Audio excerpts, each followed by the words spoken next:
श्री हरि पौराणिक कहानियां। सनातन धर्म प्रेमी बंधु भगिनी, आइए श्रवण करते हैं गीता प्रेस गोरखपुर के द्वारा प्रकाशित यह महान पुस्तक पौराणिक कहानियां। कहानी क्रमांक 22, दान का स्वरूप। आइए जानते हैं इस कहानी के माध्यम से कि दान का स्वरूप कितने हैं और कैसा है। एक दिन भक्त शिरोमणि देवर्षि नारद वीणा पर हरि का यशोगान करते हुए एक ऐसे स्थान पर पहुंचे जहां कुछ ब्राह्मण अत्यंत खिन्न और उदास अवस्था में बैठे थे। उन्हें दुखी देखकर नारद जी ने पूछा, पूज्य ब्राह्मण देवों, आप सब इस प्रकार क्यों उदास हो रहे हो? कृपया मुझे अपने दुख का कारण बताइए। संभवतः मैं आपको कुछ सहायता कर सकूं या आपकी कुछ मदद कर सकूं। ब्राह्मणों ने उत्तर दिया, मुनिवर, एक दिन सौराष्ट्र के राजा धर्मवर्मा ने आकाशवाणी सुनी। द्विहेतु षडधिष्ठानां षडंगम च द्विपाकयुक्त चतुष्प्रकारं त्रिविधं त्रिनासम दानम उच्यते। राजा को दान विषयक इस श्लोक का अर्थ कुछ भी समझ में नहीं आया। उन्होंने दैवी वाणी से इसका अर्थ समझाने की प्रार्थना की, किंतु उसने कृपा नहीं की।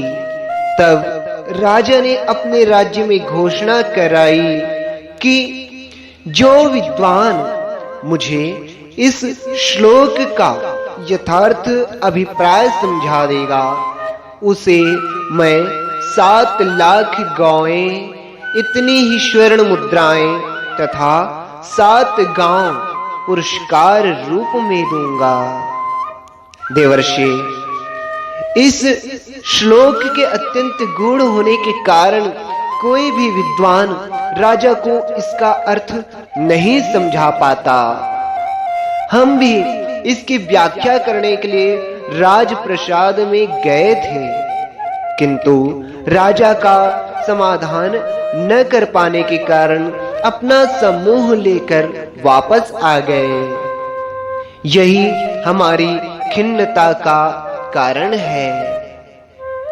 यह सुनकर देवर्षि नारद वृद्ध ब्राह्मण का रूप धारण कर राजा धर्मवर्मा के यहाँ गए और प्रणाम करके बोले, राजन, मैं आपके श्लोक की व्याख्या करने के लिए आपके समक्ष उपस्थित हुआ हूं। राजा धर्मवर्मा बोले, ब्राह्मण देव, ऐसा आश्वासन तो मुझे अनेक विद्वानों ने दिया, किंतु कोई भी मुझे संतुष्ट नहीं कर सका। यदि आप मेरा पूर्ण समाधान कर सकें तो मैं आपका अत्यंत आभार मानूंगा। नारद जी ने निवेदन किया, राजन, इस श्लोक का तात्पर्य यह है कि दान के 2 हेतु या प्रेरक भाव होते हैं, श्रद्धा और शक्ति। दान की श्रेष्ठता उसकी अधिकता पर निर्भर नहीं करती, अपितु यदि न्याय से उपार्जित धन श्रद्धा पूर्वक यथाशक्ति दान के रूप में दिया जाए तो वह थोड़ा होने पर भी भगवान की पूर्ण प्रसन्नता और अनुग्रह का कारण होता है।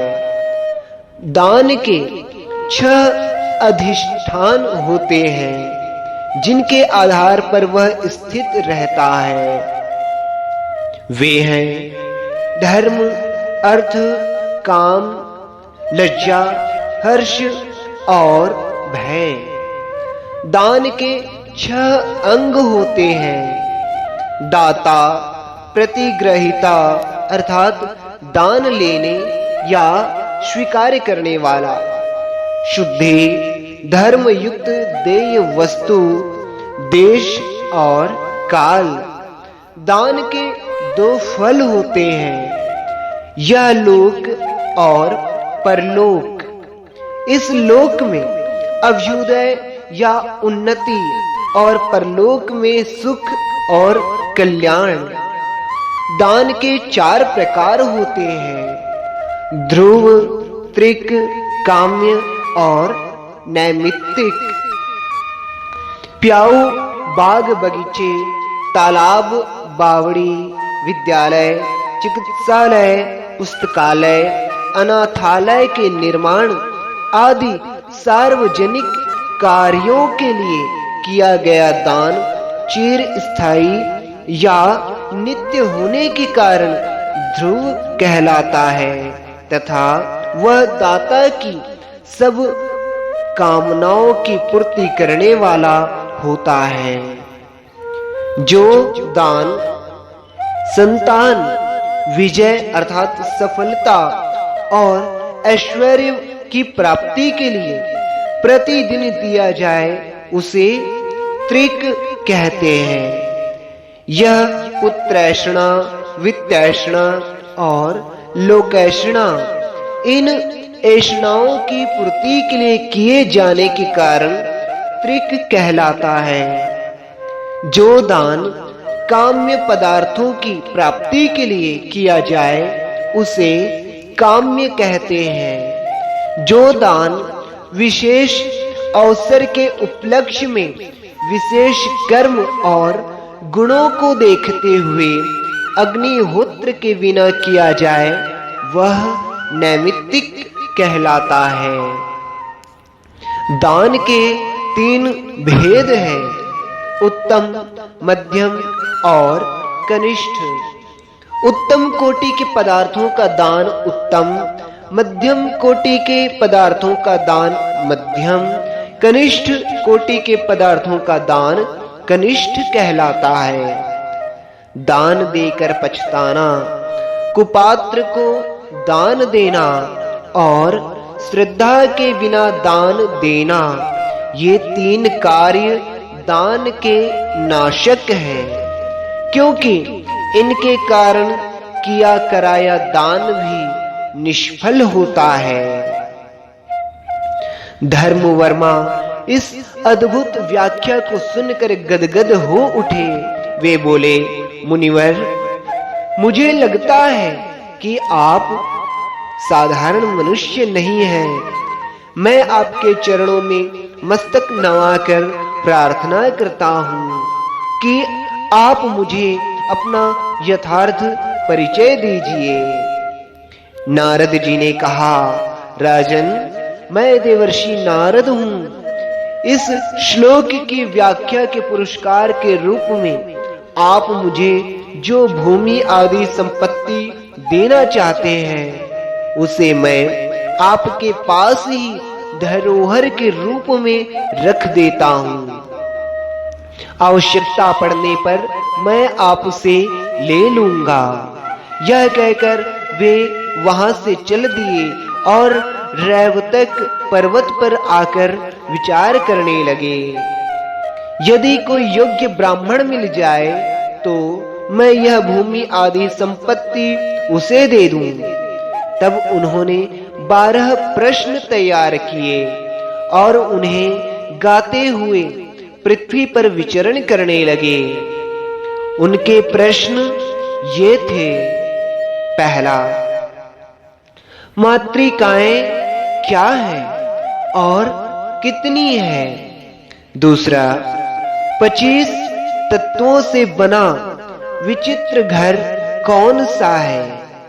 तीसरा, अनेक रूपों वाली स्त्री को एक रूप वाली बनाने की कला कौन जानता है? चौथा, संसार में विचित्र कथाओं की रचना करना कौन जानता है? पांचवा, समुद्र में सबसे बड़ा ग्राह कौन सा है? छठवां, 8 प्रकार के ब्राह्मण कौन से हैं? सातवां, चारों युगों के आरंभ के दिन कौन से हैं? आठवां, 14 मनवंतरों का प्रारंभ किस दिन हुआ था? नौवां, सूर्य देवता रथ में पहले किस दिन बैठे थे? 10वां, प्राणियों को कृष्ण सर्प की तरह पीड़ित करने वाला कौन है? 11वां, इस महान विश्व में सबसे अधिक बुद्धिमान कौन है? 12वां, 2 मार्ग कौन से हैं? उपर्युक्त प्रश्नों को पूछते हुए देवर्षि नारद ने सर्वत्र भ्रमण किया, किंतु कहीं भी उन्हें इनका उचित समाधान नहीं प्राप्त हुआ। अंत में वे कलाप नामक गांव में पहुंचे, जहां 84,000 ब्राह्मण नित्य प्रति विद्या अध्ययन, अग्निहोत्र और तपस्या आदि में रत रहते थे। वहां भी उन्होंने अपने प्रश्नों को दोहराया। देवर्षि के प्रश्न सुनकर ब्राह्मणों ने कहा, मुने, आपके प्रश्न तो बालकोचित हैं। हम में से जिसे आप छोटा और मूर्ख समझते हो, उसी से ये पूछ लीजिए, वह अवश्य इनके उत्तर दे देगा। यह सुनकर देवर्षि नारद ने एक बालक की ओर संकेत किया। उसका नाम था सूतनु। उसने उठकर देवर्षि के चरणों में प्रणाम करके कहा, महर्षि, इन प्रश्नों का उत्तर देना मैं अपने लिए विशेष गौरव का विषय नहीं समझता, किंतु आपको मेरे गुरुजनों के प्रति संशय न हो जाए, इस दृष्टि से इनका उत्तर देना आवश्यक ही है। अच्छा सुनिए, आपके पहले प्रश्न से लेकर के 12वें प्रश्न का उत्तर मैं देता हूं। पहला, ओम और अ, आ आदि 52 अक्षर ही मात्रिकाएं हैं। दूसरा, 25 तत्वों, 5 महाभूत, 5 कर्मेंद्रियां, 5 ज्ञानेंद्रियां, 5 विषय, मन, बुद्धि, अहंकार, प्रकृति तथा पुरुष से बना हुआ घर, यह शरीर ही है। तीसरा, बुद्धि ही अनेक रूपा स्त्री है, किंतु जब इसका संबंध धर्म से जुड़ जाता है, तब यह एक रूपा हो जाती है। चौथा, पंडित ही विचित्र कथाओं के रचयिता हैं। पांचवा, इस संसार समुद्र में लोभ ही महाग्राह है। छठवां, 8 प्रकार के ब्राह्मण ये हैं, मात्र ब्राह्मण, श्रोत्रिय, अनुचान, भ्रूण, ऋषि, कल्प ऋषि और मुनि। इनके लक्षण इस प्रकार हैं, जो ब्राह्मणों के कुल में उत्पन्न हुआ हो, किंतु उनके गुणों से युक्त ना हो, आचार और क्रिया से रहित हो, वह मात्र कहलाता है। जो वेदों में पारंगत हो, आचारवान, सरल स्वभाव, शांत प्रकृति, एकांत सेवी, सत्यभाषी और दयालु हो, वह ब्राह्मण कहा जाता है।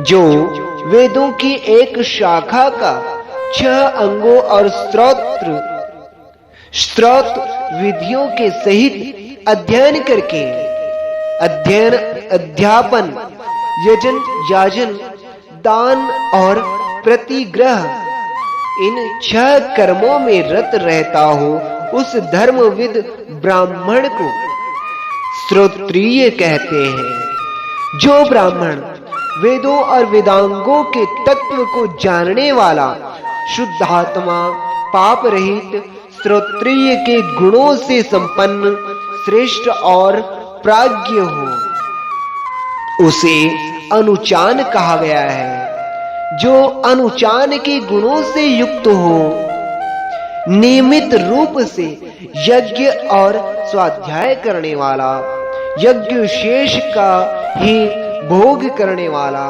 और जितेंद्रिय हो, उसे शिष्ट जनों ने भ्रूण की संज्ञा दी है। जो समस्त वैदिक और लौकिक ज्ञान प्राप्त करके आश्रम व्यवस्था का पालन करे, नित्य आत्मवशी रहे, उसे ज्ञानियों ने ऋषि कल्प नाम से स्मरण किया है। जो ब्राह्मण ऊर्ध्वरेता, अग्रासन का अधिकारी, नियत आहार करने वाला, संशय रहित, शाप देने और अनुग्रह करने में समर्थ और सत्य प्रतिज्ञ हो, उसे ऋषि की पदवी दी गई है।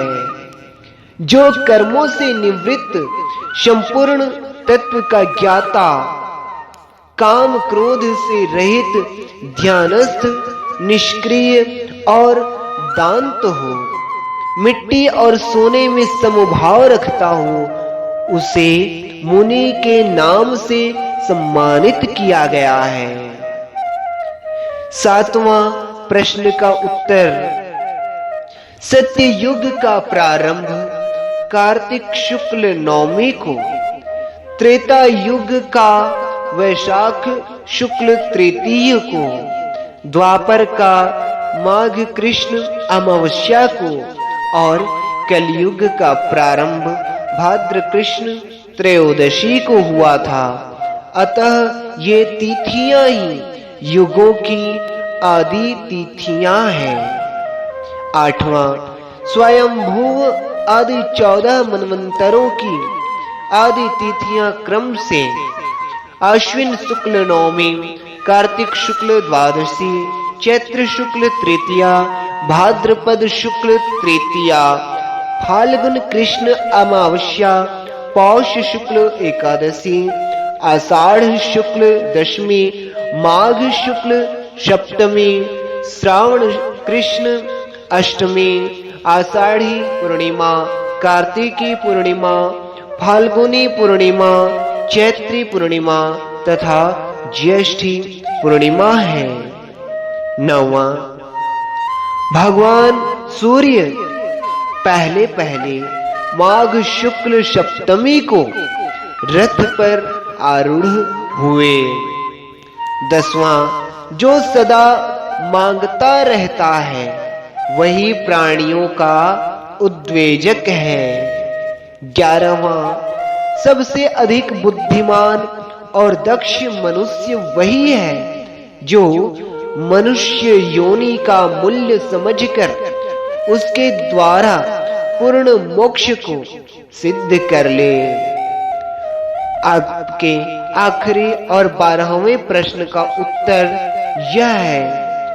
2 मार्ग हैं, अर्ची मार्ग और धूम मार्ग, देवयान और पितृयान। विद्वान बालक सुतनु के इन उत्तरों से पूर्णतया संतुष्ट होकर देवर्षि नारद ने धर्म वर्मा से प्राप्त भूमि और संपत्ति उस बालक को भेंट करके आनंद के साथ अर्थात सा आनंद ब्रह्मलोक को चले गए। सनातन धर्म प्रेमियों, यह कथा जो है स्कंद पुराण कुमारिका खंड से लिया गया है। इस कथा में हमको विभिन्न प्रकार की दान के बारे में पता चला। विभिन्न प्रकार के हमें 12 प्रश्न के उत्तर जानने को मिले। अतः सभी धर्म प्रेमियों से निवेदन है कि यह कथा यदि आपको बहुत ही अच्छा लगा तो इस चैनल को जरूर सब्सक्राइब करिए, शेयर करिए और पसंद करके यहाँ पर कथा के बारे में जरूर टिप्पणी करिए। जय श्री राम, जय श्री राम। नारायण नारायण नारायण।